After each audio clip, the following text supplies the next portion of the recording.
आज बिहार के बजट को प्रस्तुत मैंने किया। आदरणीय नीतीश कुमार जी के नेतृत्व में, उनके मार्गदर्शन में, उनके कुशल नेतृत्व में हमने वित्तीय वर्ष 2025-26 के लिए 3,17,000 करोड़ का बजट पेश किया। इसके साथ साथ जो पिछले वित्तीय वर्ष का बजट था, उस आकार को की जो बढ़ोतरी हुई 2,78,725 करोड़ से बढ़ाकर 38,169 करोड़ रुपया अधिक हम लोगों ने इसमें करने का काम किया।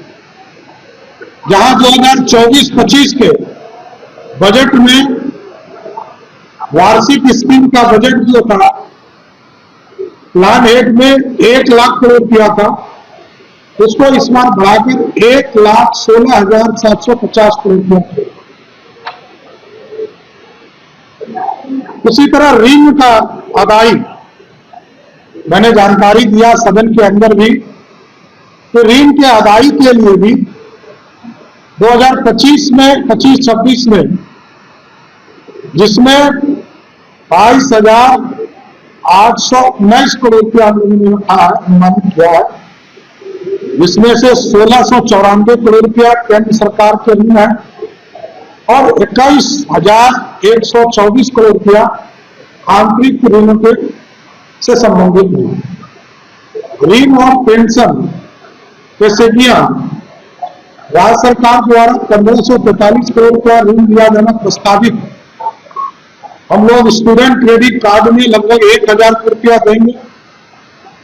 लघु उद्योगों के लिए 395 करोड़ रुपया, बिजली कंपनियों को 78 करोड़ रुपया, सरकारी कर्मचारियों को 39 करोड़ रुपया, परिवहन सेवा हेतु 30 करोड़ रुपया और पूर्व में दिए गए ऋण की वापसी से राज्य सरकार को 525 करोड़ रुपया की राशि प्राप्त होगी।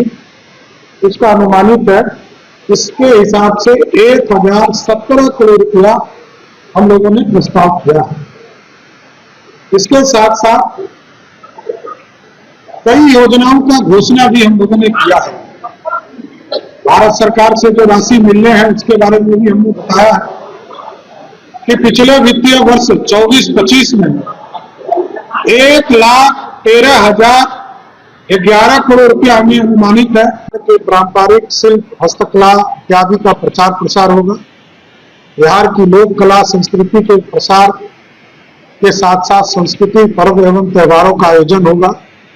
बिहार खाद्य व्यंजनों का प्रसार प्रसार, बिहार में निवेश हेतु इन्वेस्टमेंट प्रमोशन सेल का कार्यालय, बिहार फाउंडेशन का कार्यालय, बिहार के लोगों के लिए बिहार भवन, बिहार सदन के तर्ज पर आवासन की सुविधा उपलब्ध कराने जैसी कार्यों को एक समेकित केंद्र स्थापित किया जाएगा।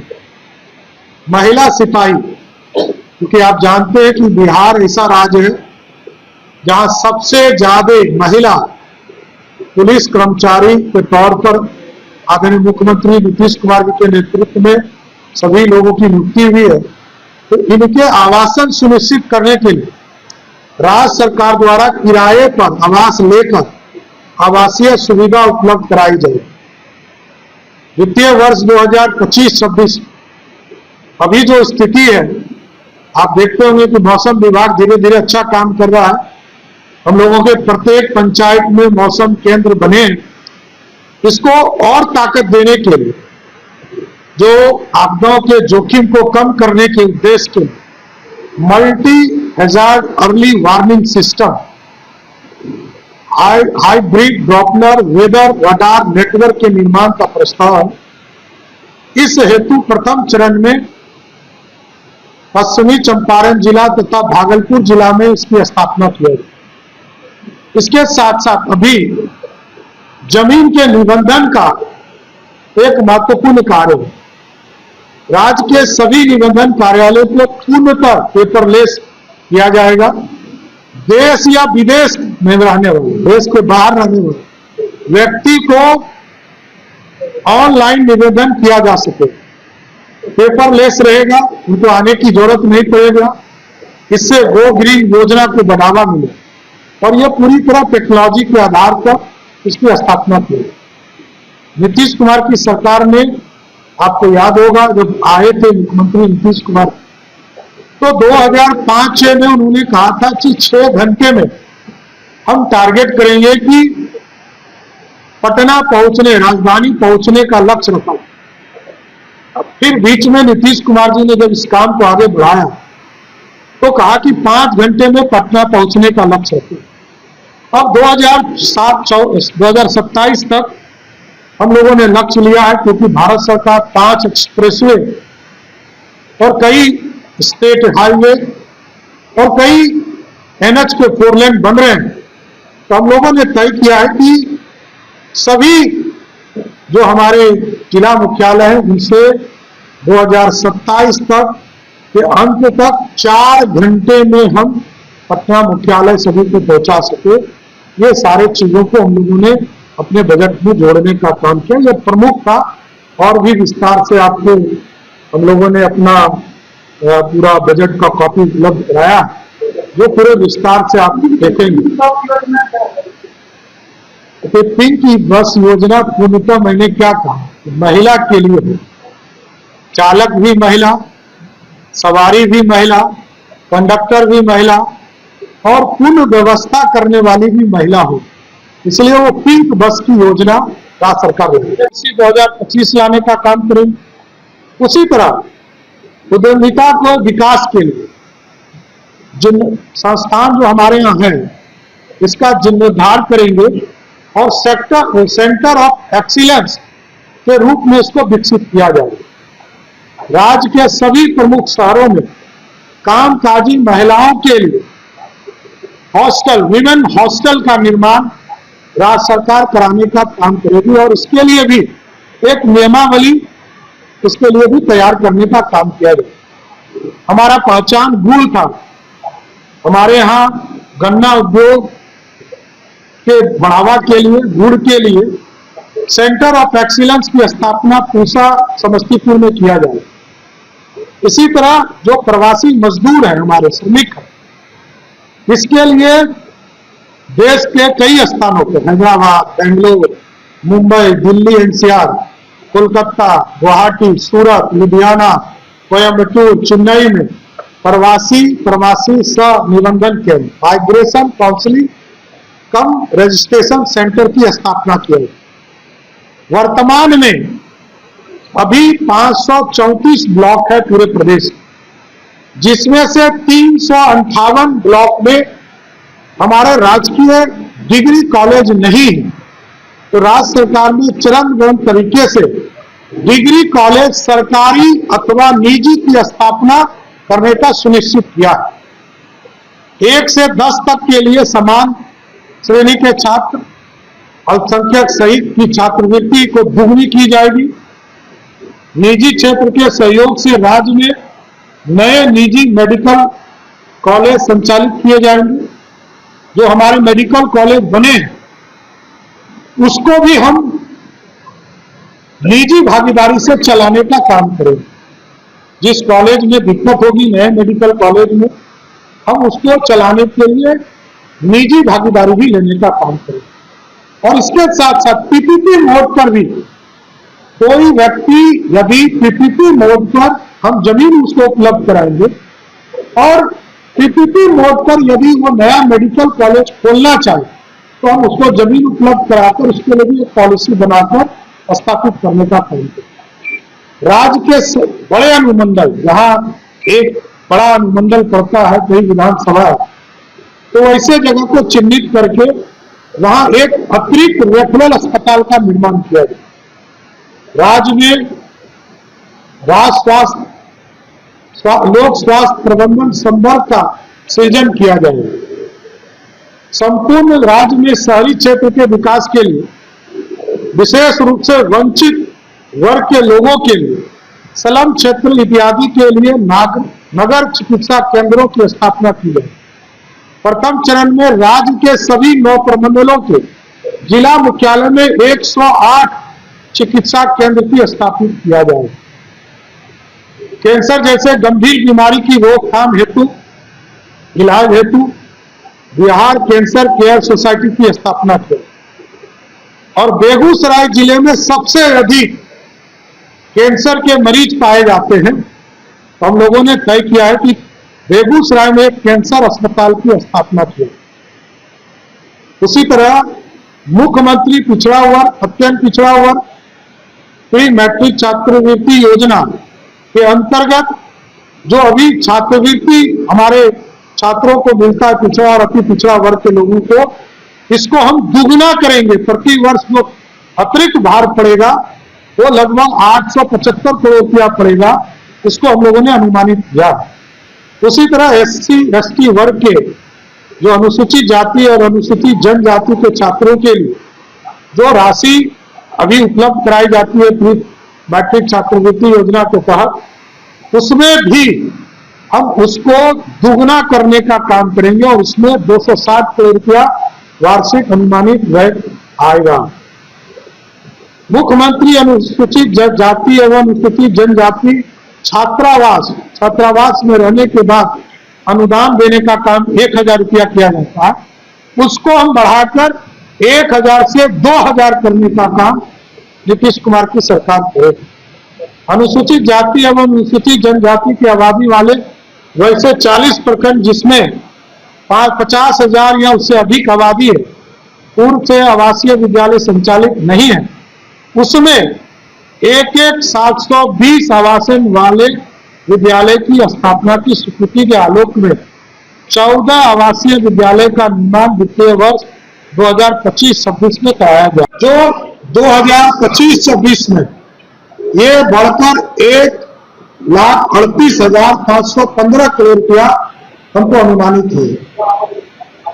इसके साथ साथ कई घोषणा आज हम लोगों ने किया है, जो महत्वपूर्ण घोषणा,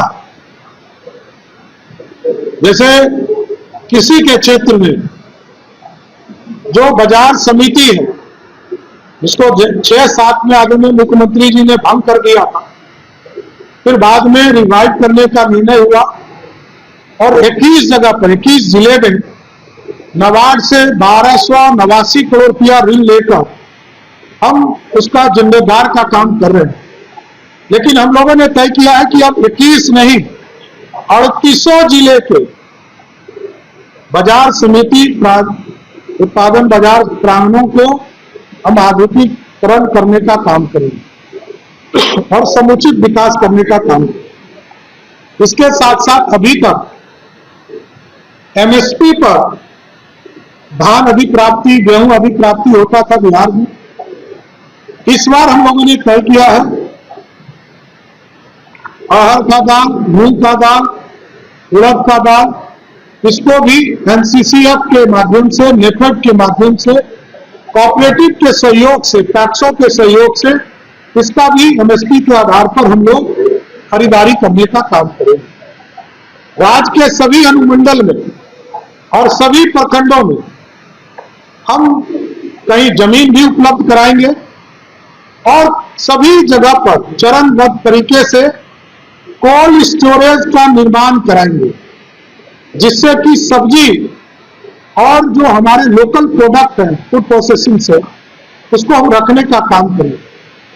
इसी तरह प्राथमिक सब्जी उत्पादन सहकारी समिति, जिस तरह सुधा दूध हमारा बिकता है, उसी तरह हम लोगों ने तय किया है कि तरकारी सुधा आउटलेट खोलने का काम करेंगे सभी प्रखंडों, सभी अनुमंडल में, और ये सुधा के तर्ज पर होगा। और अभी तक हमारे 302 प्रखंडों में बिहार राज्य सब्जी फसलन एवं विपणन फेडरेशन का गठन हुआ है। जो शेष बचे हुए प्रखंड हैं उनको भी इसमें जोड़ने का काम किया गया। चरणबद्ध तरीके से जिस तरह हम प्रत्येक पंचायत में खेल के लिए मैदान बनाने का काम कर रहे हैं, हम लोगों ने तय किया है कि चरणबद्ध तरीके से गरीब कन्याओं के विवाह हेतु राज्य सरकार कन्या विवाह मंडप का निर्माण सभी पंचायतों में, जिससे कि गरीब बच्चों की, गरीब महिलाओं की, गरीब कन्याओं की शादी हम लोग गांव में अपने पंचायत के स्तर पर कराने का काम कर सकते हैं। इसके साथ साथ पटना में महिला हाट की स्थापना की जाएगी। अन्य सभी बड़े शहरों में व्यापार जो हमारा स्थल है, वेंडिंग जोन जो है, वहां महिलाओं के लिए स्थल को चिन्हित किया जाए और वहां सिर्फ महिला ही उस वेंडिंग जोन में व्यापार करने का काम करे। उसी के साथ साथ प्रयोग के तौर पर अभी इसको हम लोग स्टार्ट करेंगे, चलंत व्यायामशाला, जिम ऑन व्हील, उसको पटना में हम शुरुआत करेंगे, जिसका ट्रेनर भी महिला ही हो, दूसरा नहीं होगा।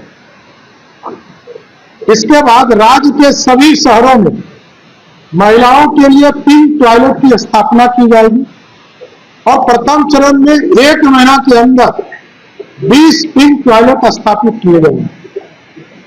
राज्य के सभी जिलों में जो बस स्टैंड है, इसका जीर्णोद्धार का काम किया जाएगा और चरणबद्ध तरीके से कई जगह हम लोगों ने अभी काम शुरू किया, लेकिन सभी जिले के में चरणबद्ध तरीके से बस स्टैंड की स्थापना किया जाए। और कई पॉलिसीज है हमारे, बिहार औद्योगिक निवेश प्रोत्साहन नीति, ये पुराना हो गया है, 2016 में आया था, इसको 2025 का हम लाने का ड्राफ्ट तैयार कर रहे हैं। अस्थायी वैकल्पिक ईंधन के लिए बिहार बायोफ्यूल्स उत्पादन प्रोत्साहन संशोधन नीति 2025 लागू करेंगे। उसी तरह किसानों के आय को वृद्धि करने के लिए बिहार खाद्य प्रसरण नीति 2025 लाएंगे। फार्मास्यूटिकल के क्षेत्र में हमारे पास कोई नीति नहीं था, दवा यहाँ बनाए जा सके, इसके लिए पूरा एक नया पॉलिसी लाकर 2025 हम लागू करेंगे। बिहार के सभी प्रमंडलों में नगर राष्ट्रीय मानकों के अनुरूप खेल अवसंरचना का निर्माण कार्य प्रारंभ किया जाएगा। पटना प्रमंडल के पुनपुन प्रखंड में 100 एकड़ की भूमि चिन्हित कर भूमि अधिग्रहण की प्रक्रिया पूर्ण कर खेल अवसंरचना का निर्माण कार्य प्रारंभ करने की योजना है। और इसके बावजूद जो बचे हुए जितने भी प्रखंड हमारे हैं, जिस प्रखंड में हमारा एक स्टेडियम, आउटडोर स्टेडियम नहीं बन पाया है, उसको वित्तीय वर्ष 2025-26 में हम सभी जगह इसी वित्तीय वर्ष में इसको स्वीकृत करने का काम करेंगे। उसी तरह स्टेट डाटा सेंटर 2.0 की स्थापना की जाएगी, जिसमें कंप्यूटिंग एंड स्टोरेज क्षमता को बढ़ाने के हेतु फेज 2 की योजना बनाई जाएगी, जिसके माध्यम से आने वाले वर्षों में 500 से अधिक वेबसाइट, पोर्टल, एप्लीकेशन होस्ट किए जा सके। उसी के तर्ज पर किसी भी प्रकार का साइबर अटैक एवं प्राकृतिक आपदा की स्थापना में राज्य सरकार की महत्वपूर्ण गतिविधियां अवरुद्ध नहीं हो, इसके लिए डाटा सेंटर रिकवरी सेवा होना आवश्यक है। इसलिए disaster recovery D R and business community for Bihar state data centre परियोजना का क्रियान्वयन किया जाएगा। राज्य के प्रमुख शहरों में महिलाओं के लिए पिंक बस की प्रचलन किया जाएगा, जिसमें सवारी, चालक और कंडक्टर सभी महिला हों। इसके लिए चालक, कंडक्टर के रूप में महिलाओं को प्रशिक्षित किया जाएगा तथा बिहार राज्य परिवहन निगम से चालक, कंडक्टर और डिपो मेंटेनेंस स्टाफ के पदों में महिलाओं के लिए 33% आरक्षण की व्यवस्था की जाएगी। महिला स्वरोजगार योजना की स्थापना को बढ़ावा देने हेतु महिला चालकों को ई रिक्शा एवं 2 पहिया वाहनों से व्यावसायिक प्रचलन हेतु क्रय करने पर नगद अनुदान का प्रावधान किया जाएगा। राज्य के प्रमुख शहरों में महिला वाहन परिचालन प्रशिक्षण केंद्र की स्थापना किया जाएगा, जिसमें प्रशिक्षक भी महिला होंगे। राज्य के सभी नहरों के प्रमुख नहरों के किनारे खाली जगहों तथा बांधों पर सोलर प्लांट स्थापित किए गए। मैं गर्व से कह सकता हूं कि बिहार ग्रीन डेवलपमेंट फंड की घोषणा करता हूं।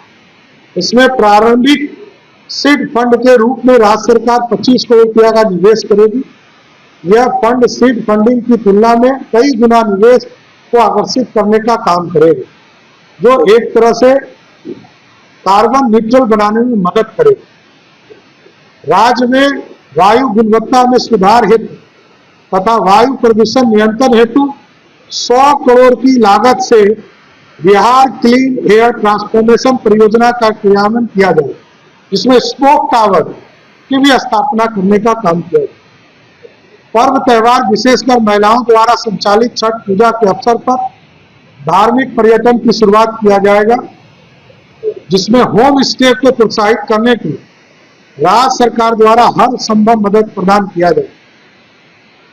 प्राथमिकता के आधार पर महिलाओं को टूरिस्ट गाइड के रूप में प्रशिक्षित कर रोजगार का अवसर उपलब्ध कराया जाएगा। अभी भारत की सरकार ने, एयरपोर्ट अथॉरिटी ने टेम्पोररी कंस्ट्रक्शन करके आदरणीय मुख्यमंत्री नीतीश कुमार जी के आग्रह पर 3 महीने के अंदर, अगले 3 महीने में पूर्णिया हवाई अड्डे से हवाई सेवा शुरू करने का आश्वासन दिया है। इस पर भी हम आगे बढ़ने जा रहे हैं। हम लोगों ने अप्रोच रोड या और भी अन्य जो पानी की व्यवस्था है उसकी सुविधा उपलब्ध करा दी। इसके साथ साथ राजगीर में, भागलपुर जिले के सुल्तानगंज में, रक्सौल में ग्रीन फील्ड एयरपोर्ट विकसित करने की कार्रवाई की जाएगी। इसके साथ साथ वाल्मीकि नगर, वीरपुर, पुराना एयरपोर्ट भागलपुर, मधुबनी, मुंगेर, सहरसा और मुजफ्फरपुर में लगभग 25 करोड़ रुपया की लागत भारत सरकार लगाएगी और राज्य सरकार इसको सहयोग करेगी और पूरी व्यवस्था वहां करेगी कि छोटे विमान वहां से उड़ने का काम कर सके और पूरी तरह हवाई संपर्क से ये सारे शहर को हम लोग जोड़ने का काम करें। इसके साथ साथ प्रमुख मेट्रो शहर जो मुंबई और दिल्ली को छोड़कर, दिल्ली में हमारा बिहार निवास है और मुंबई में हम बना रहे हैं, भारत सरकार ने हमें जमीन भी उपलब्ध करा दी है।